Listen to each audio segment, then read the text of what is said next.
आर्यन आज अपनी नई कार से अपने पुराने गांव पहुंचा था।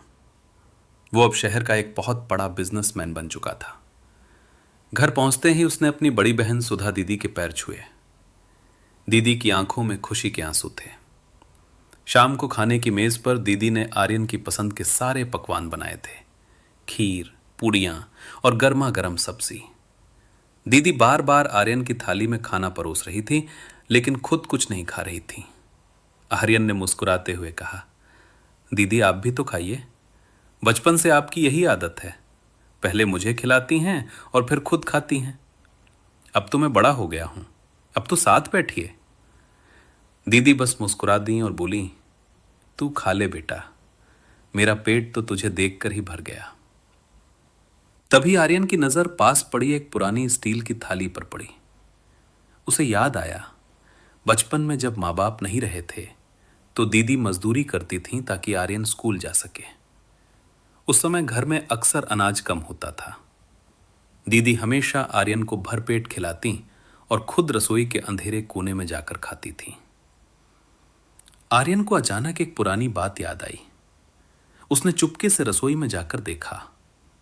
वहां दीदी के लिए सिर्फ एक सूखी रोटी और थोड़ा सा अचार बचा था। बाकी सब कुछ उन्होंने आर्यन के लिए परोस दिया था। आर्यन का गला रूंध गया।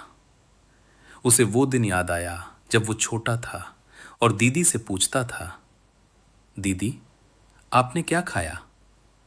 और दीदी हमेशा ढकी हुई थाली दिखाकर कहती थी, देख मैंने तो शाही पनीर खाया है, जबकि उस थाली के नीचे सिर्फ पानी और नमक होता था।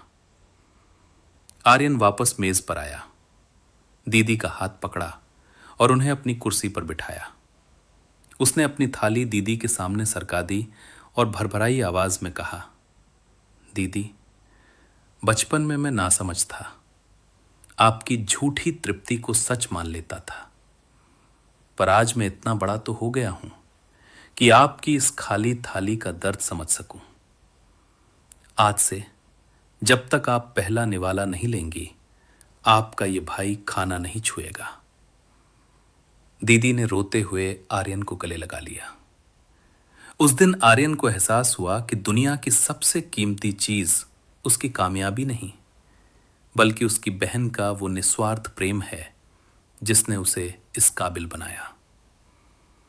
सीख, परिवार में बड़े भाई बहन अक्सर माता पिता की तरह अपनी खुशियों की बलि दे देते हैं ताकि छोटे भाई बहन